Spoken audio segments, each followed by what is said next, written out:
All right, guys, welcome to Ministry Matters. I have my good friend, Westley Leon-Barrientos. I got it right. Yeah, Yes, I nailed the name. And you know what? Today is a special day. What's today, Wesley? Oh, what is today? Mexican Independence Day? It's not Mexican Independence I mean, it Day. is, but I mean, uh, today is a very special day.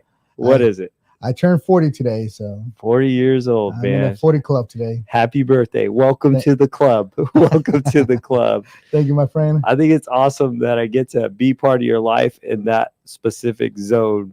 So many guys, by the time they reach 40, have 3 or less friends. And we are surrounded by a bunch of guys. And it reminds me of how blessed we are, you know? Yeah.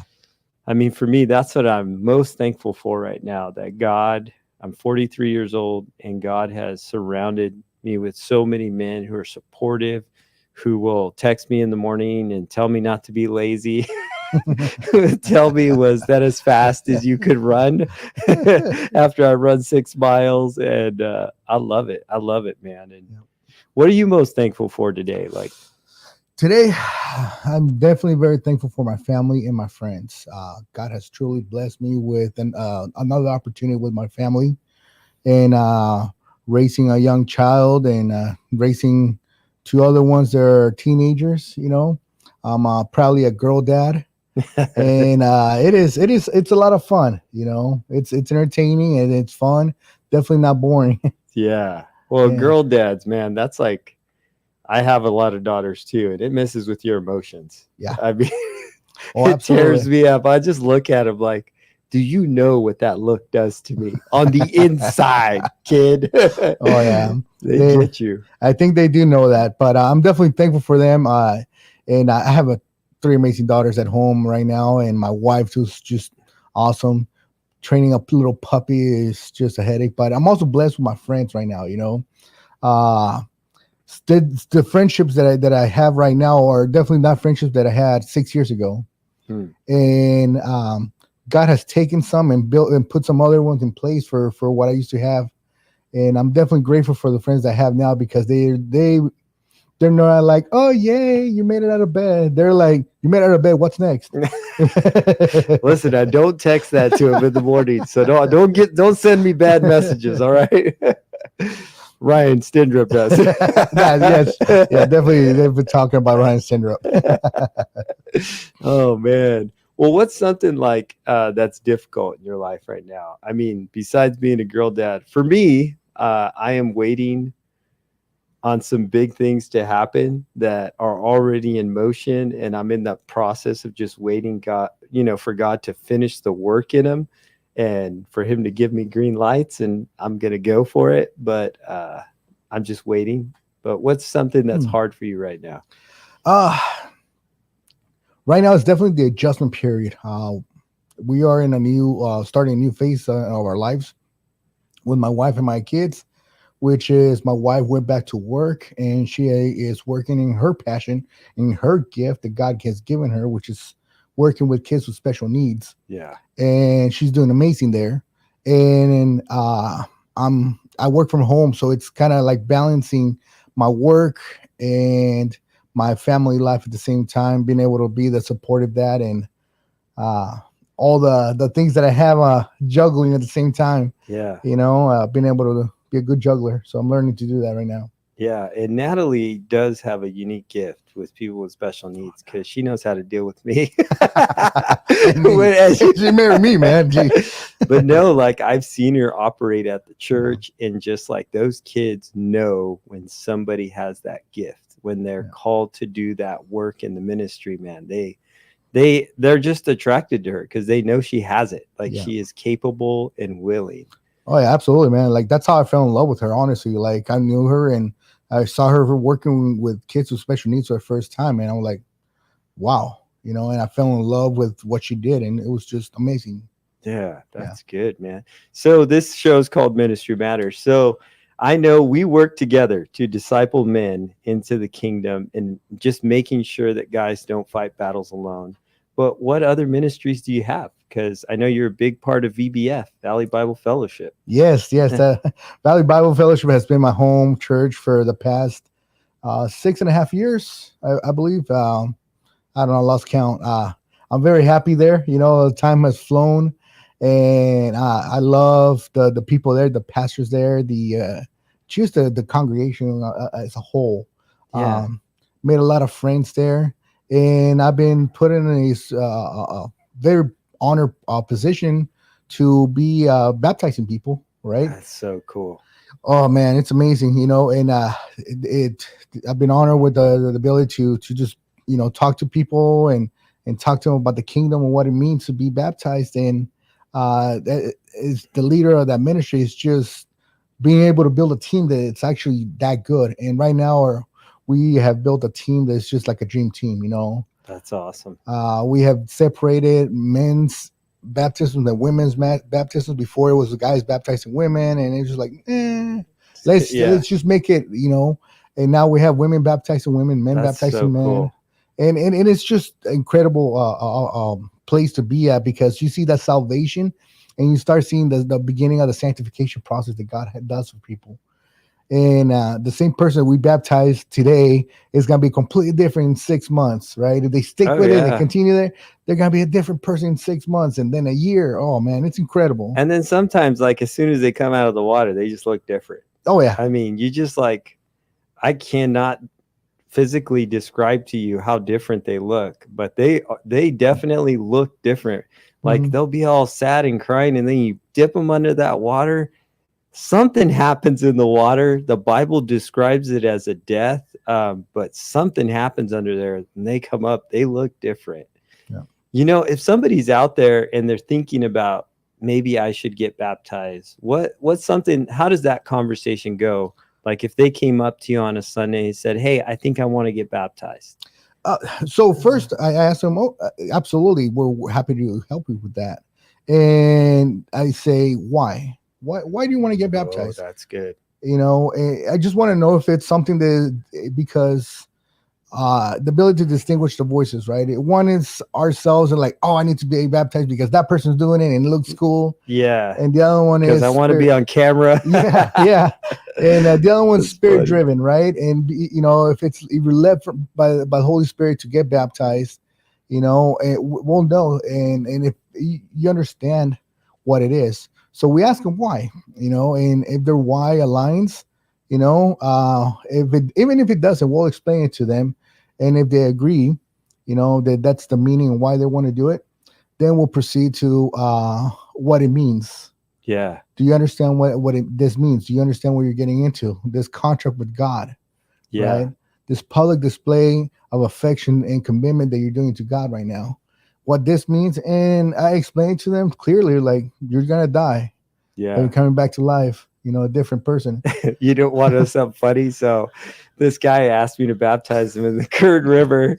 And so he's explaining to his kids what I told him. Like, listen, you're going to die and then you're going to come back up. And you, man. And I just imagine this little kid going, "You're going to die, Dad? Why do you have to die?" And it was the funniest thing. He texts me. He's like, "Yeah, we have a problem. My kid thinks I'm going to die." And I said, just tell him to trust that you will come back to life, that you're not going to be gone, that you're going to go under the water. But I couldn't imagine that little kid's brain going, "Man, my dad's going to die today. And this guy who keeps smiling is going to put him under the water." And I usually put up signs like when they hike to where we're going to baptize them. Remember the signs I put, "You're going to die. There's no going back." I was like, this kid's going to get so traumatized. I'm just not going to do that this time. It looks like the signs for a Halloween horror movie. Yeah. Like, you're going to die. There's no coming back. Like where are we going? But it was beautiful. Like, because he had been waiting for that moment. Like, he felt led by the Holy Spirit to get baptized. And he knew what it meant to be in that water, and that something was going to shed off of him and die in that water. And I'll tell you, his kid was so inspired. He wanted me to baptize him immediately after I baptized his dad. Wow. He's like, "Me next, me next." And I was like, "Whoa, kid, whoa."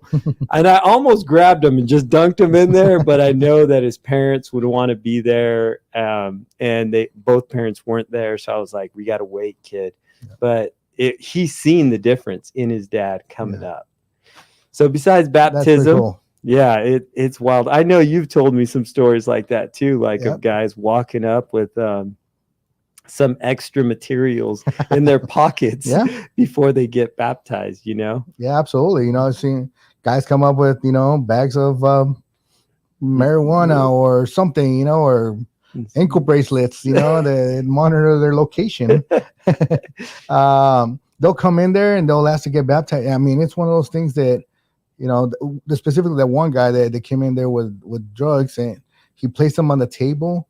We baptized him, and he threw away the stuff. And I'm like, all right, that's the beginning, Yeah. And and the thing is about understanding that everybody that comes to they're not gonna be saints, right?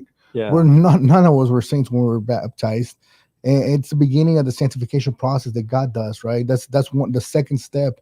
The first step is accepting Him. The second step is going in there and making that commitment. That's a good explanation of that. That's perfect. Yeah. Because some people think like you put me under the water and everything's gonna be fixed. It's just the beginning of the process that God is gonna do. The molding that He's starting to do with your life. It's just the beginning of it. So it's very beautiful, and the relationships that you build from there are just incredible. Like, for example, I'll give you an example right now. I went to jiu-jitsu class this morning, and one of the guys, it was his second day in jiu-jitsu, and he's like, I want to roll with you. I'm like, okay. And I recognized him. He knew me from church. He was like, and I went and I put him in submission. He taps and he's like, just so you know, he's not very nice when you roll with them. My neck still hurts, Wesley. Okay. No, I try to be nice. Sometimes, No. Yeah. Sometimes it's serving. No, but it was pretty interesting because after I submitted him, he starts laughing like, now I could tell people that the same guy that baptized me is the same guy that choked me. That's so good. And that is like, I would say most of the people I baptize in the river, it is from not inside the church building. It's like these relationships out in the community, and they just want it to be special. They feel drawn to be in the outdoors, and they're drawn to BBF. And I know you guys did an outdoor baptism too, right? Yeah, we did. We sure did. That's awesome, man. I think it's special because like people go all the way to Israel and they go get baptized in the Jordan River, but we have the Kern River, all right? Oh, yeah. And it's as many awesome. dead people in there as in the Jordan, I think. That's messed up. So I titled this one the Savage Lifestyle because I believe that when God put us together, it was in this moment where He was really trying to influence the way we did life. And for me, I had always tried to live a life that was intensely walking with Jesus. Like if I was going to turn left, it was going to be because Jesus told me to go left. If I was going to go to church on Sunday and preach, it was going to be because God told me to do it.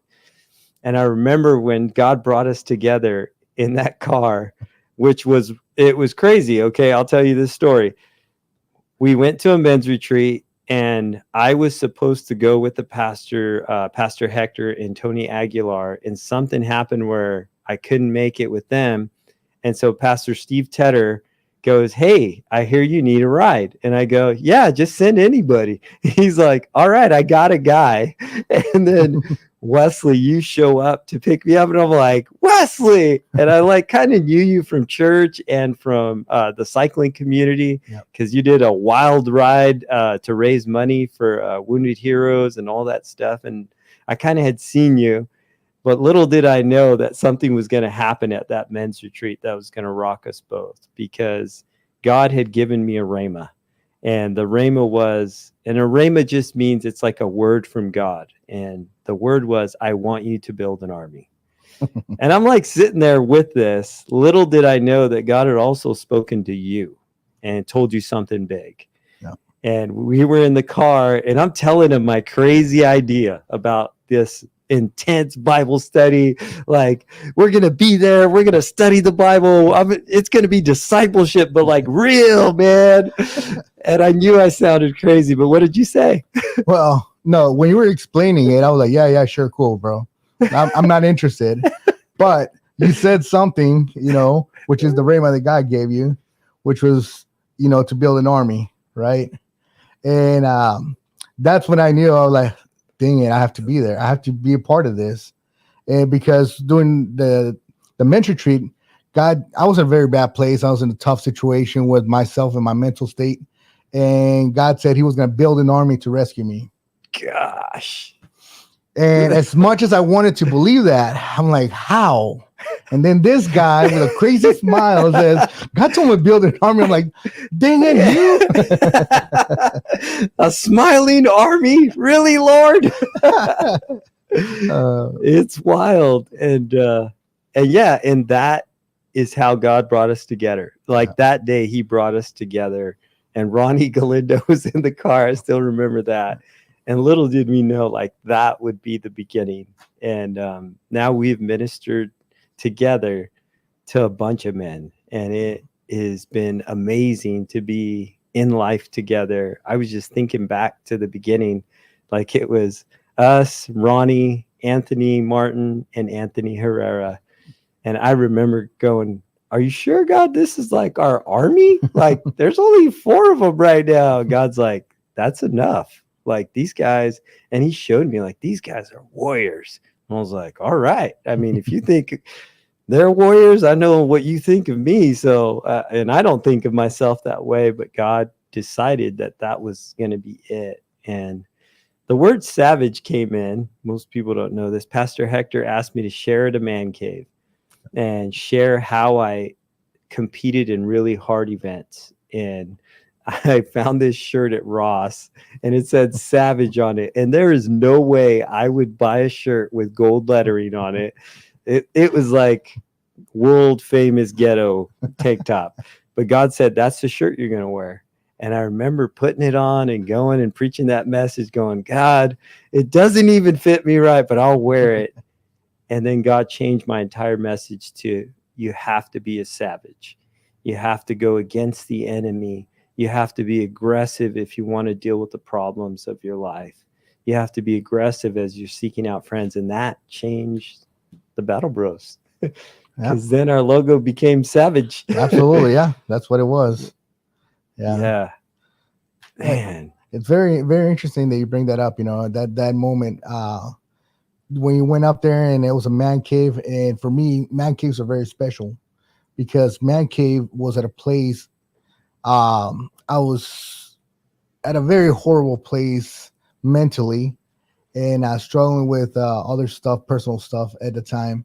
And I was had just married my wife. I can't remember if we were married or starting. I don't know, but we were in that process, and I lost it at home, and I broke a whole bunch of things. And she said it was a Saturday morning when they were doing it Saturday morning. So she said, "Go to man cave."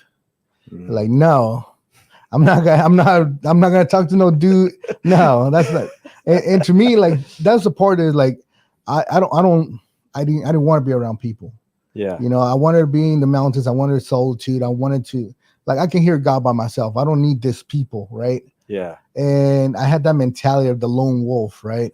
Yeah. And showing up to the man cave. Right. And seeing all these people pouring their hearts out. And I'm like, and me just filled with anger in this table.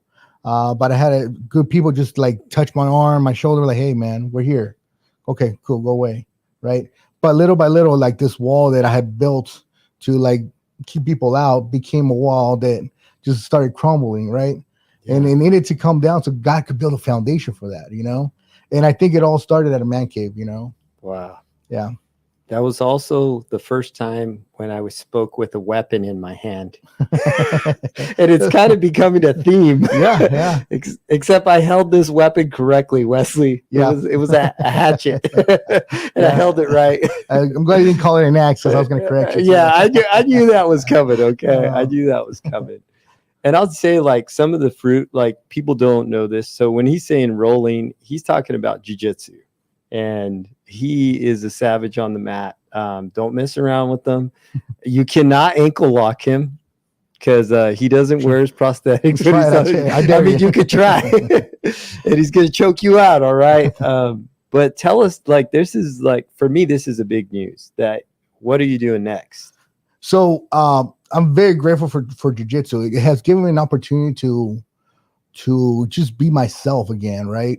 I've always been this person that enjoys contact, enjoys being rough, and just that sport of combat, right? And that's what jiu-jitsu is. It's a sport of combat. And a good friend of mine, Mike Green, he kept inviting me. I finally showed up, and not gonna lie, I was intimidated at first, not legs, and I didn't know what to expect. But I showed up and I fell in love, and I kept showing up, and now they can't keep me away out of that place, But I talked to my coach, and I told him one of my goals is, right now that I'm 40, is that I want to compete one tournament. I'm not saying it's gonna be more. I'm not gonna saying this. Yeah. This is it, right? But just saying it at least one time to say I get the bug out of my stomach and just say I'm gonna go out there and compete. So I'm competing November 2nd in Corona, and it's gonna be a awesome Grappling X event, and that's so cool. And I would challenge you guys, like, if you are doing sports and you're looking for motivation and stuff, sign up for an event. I mean, if you want to get motivated, and you sign up for an event, and let me tell you, your training is different. Yeah. Your runs are different. Your rolling's different. I guarantee, like Mike Green, if you choke him out now, right? Yeah. You hear that, Mike Green? I had to call him out because he's one of those guys who would choke me too and smile about it on the mat and call me his friend. No, absolutely. It's definitely when you sign up for something like that, it gives you a purpose, right? It's purposeful training. So right now I'm have a purpose for my training. I'm not just going out there, oh, let's work on this. Let's work on this random stuff that I might never use. Now I'm like, hey, it's a tournament. I need to train for this. You know? And where is it at exactly? If people want to find this place that you're training, there's jiu-jitsu places everywhere now. I mean, jiu-jitsu has become a very popular sport, a very popular martial art. You can find one almost in every corner. I personally, I started going to Eric Nolan's Extreme. Okay. And I fell in love. The people there are amazing. The coaches there are amazing. The culture there is amazing. So supportive. It's not like there's no shaming. There's no, like, you do what you want to do. You want to compete. If you don't want to compete, just train. Whatever your wants are, your needs are, they'll accommodate it there, and they'll train you to the way you want to be trained. So they're very amazing people. The culture's so great. And if you want to go hard, I mean, you can go as hard as you want in there. And that's why I got choked, because I decided to push the meter a little bit further, and I found out. But they have open mat days too. So if somebody's trying to explore getting into the martial arts or jiu-jitsu, when's the open mat days? So they have open mats on Saturdays at 8 a.m. For jiu-jitsu, and anybody can come. It's one of those things, just come out, sign a waiver, and get on the mat. Sign a waiver. But if you want to not just do an open mat like that, and you actually want to give it a try, there's a 2-week trial that they do for either Muay Thai or jiu-jitsu. Okay. And it's like $40 for a 2-week trial, and they'll give you, like, if you want to do jiu-jitsu, they'll give you a gi and everything to come out and do it for those 2 weeks. And at the end of it, if you want to keep going, sign up, and blood and blood out. Yeah. But if you don't, that's great too. Yeah. So I posted this quote, and it really nails like the savage life in a sense. It says, "God will not have his work made manifested by cowards," and it's by Ralph Waldo Emerson. And I remember we had this conversation, and I've had this conversation with a lot of military guys and law enforcement guys. And the conversation will go something like this: I am a warrior, and I've done things in the battlefield. I have these abilities. They'll tell me I have these abilities, and I'm very effective. And I know it to be true when they say I'm very effective at it. And then the question goes, but I feel like I shouldn't have this, right? And then I'll say something that usually shocks guys. And I'll say, I think you should. And I think God made you that way. And I think you should never turn that switch off, and just know it's there. But God built you in such a way that we would need you to do the things that you have done, you know? And I remember we've had that conversation, because a lot of times as men, like even if it was martial arts, some guys would say, well, I'm following Jesus now, so I can't practice that anymore because it's violence, you know? I mean, what are your thoughts on that, Wesley? I love a godly, violent person. You know, like I love the fact that a man of God can be violent and they can follow Christ at the same time. You know, David is one of my prime examples of that, and how he became who he is. You know, who he was. Yeah. And you know, you don't need to be this past. And you know, when he saw Goliath, he didn't say, "Oh, the big dude, let me pray for him." That's so good. You know, he said, "Let me. Who is this uncircumcised?" Right? Yeah. Like, let me go put this dude in his place. And yeah, he did. Right? Yeah. And that's the thing. And so, and there's the other factor is the difference between talking and walking. Right? You know, you can't just talk the talk and say, "Oh, I see red and I'll be this person." No, you got to train your skills. You got to hone your skills. You got to work on those skills to make sure that when they are needed, it is time for you to use your skills, the gifts that God has given you, right? Because he doesn't give that gift to everybody. Yeah. You know, not everybody's a warrior. Not everybody's meant to do those things. When you are needed to do your gift for God, you will be trained and you will be successful at what you're doing. Yeah. Right. So I think that is great, as long as you continue to train and hone those skills. Yeah. You know, it's very important, right? Yeah. And you know, too, it's not just like, because if you turn it off physically, when you go to do spiritual stuff, you turn it off there too. You turn off the aggression too. Yeah. You know, like one of the things that guys, they'll I'm not going to say the whole line, but sometimes guys will message in things to our group because they need assistance. And I could tell that they're getting whooped and they're taking a beating. And sometimes they'll play the victim and poor me. And it's not bad things that are happening, but I like to challenge men and women, you know, but specifically men is my ministry. Take the aggressive approach, like fire back in prayer against your enemy. Do something that the enemy does not expect from you. Like if you're getting persecuted in a certain area, like Jesus said, pray for those who despitefully use you and persecute you. You know, he's talking about somebody who is actively aggressive in their walk following Jesus, not passively aggressive. They are aggressive. They're not just standing there with their armor. They're actually using it. Yep. And that's the best way I could describe that. And that is like our logo is it says Savage and then Battle Bros underneath it. And the Savage is there because it purposefully causes a reaction in men specifically that makes them think about Jesus.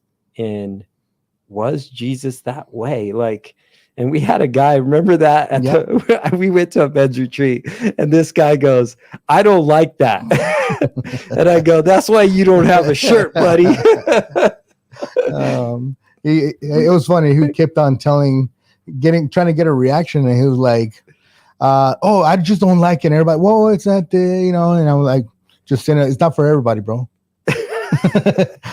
It just becomes one of those things like it's not for everybody. Yeah. You know, that is not your gift, buddy. Yeah. Your gift is not that. Yeah. So it is good. You know, I think the intentionality about the friendship, you know, being a savage about your friendship, right? And I think it encompasses every part of your life, you know.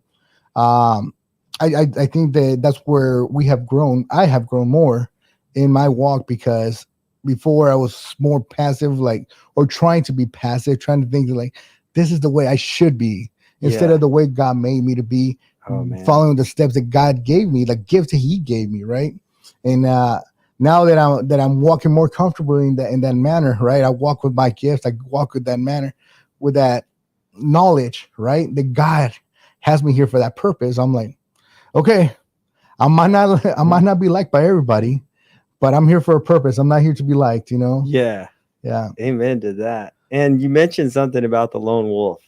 Yeah. Let me tell you, lone wolves die in the forest Yep. all the time. Yep. That is, it's probably the worst lie that most men hear is that you need to be a lone wolf. You need to fix yourself.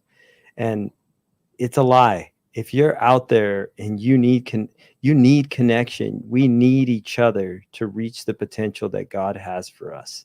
Like there is no way we could reach our full potential without each other.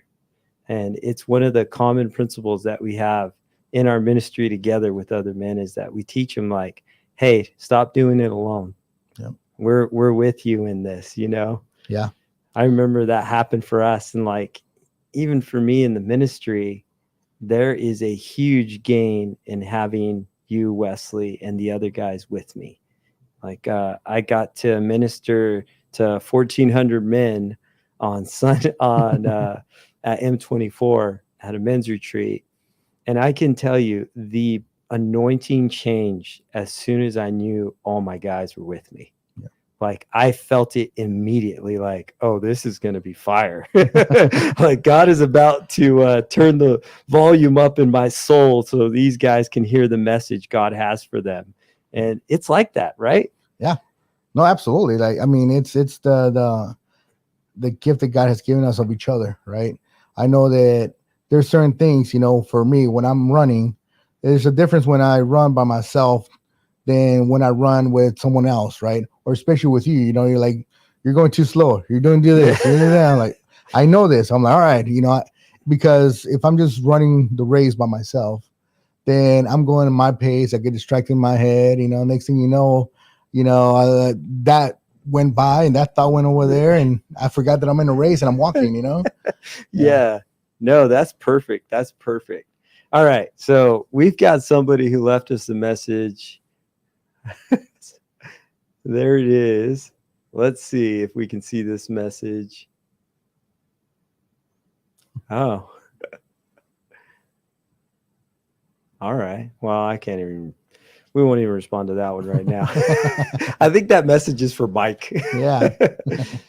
But if you wanted to leave somebody with some encouragement, Wesley, what would be your encouragement to guys and girls out there that are just reaching for more of God, maybe community? How could they start that journey to connect? Doing the uncomfortable thing. Mm. You know, if you reach that point where, you know, yeah, you're just going to church, you're just becoming, you know, that routine and you need that deeper connection, you're going to have to get out of your comfort zone. You're going to have to go out there and talk to the guy with a smiling face and the weird haircut. Sorry, brother. That's so jacked. I love you, though. I love you too, my friend. But you got to have to do those things. You got to have to endure that process that God is taking you through because it's part of your walk. Embrace it. Yeah. Go out there and be like, you can't be the guy that has been going to the same church for 30 years and say, I don't know who that is. I don't know who that is. Oh, I just sit in that spot. And that's where I go. I come in here and I go out through this door. You know, I don't know who stays on the other side of the church, you know? Yeah. You can't be that person. You gotta exit your comfort zone. You gotta talk to people. And it sucks at first. But yeah. If this is what you're searching for, this is what you want in life, you're gonna have to take those steps. You know, you want to be seen, you have to let, you know, one of the things I play hockey too, right?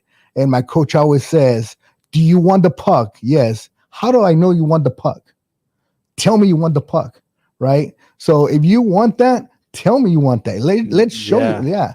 You know, like call it out, puck, you know, let me know. So same thing with the walk. You want it, you got to let people know that that's what you want. That is so good. Well, thank you for being on the show, Wesley. It is always a blessing to have your company. And I pray God blesses you with many more birthdays because I need you in my life. And I pray that everything that you do, my friend, keeps reaching for the kingdom and other people. Thank you, my friend. Have a blessed day. See you guys in 2 weeks.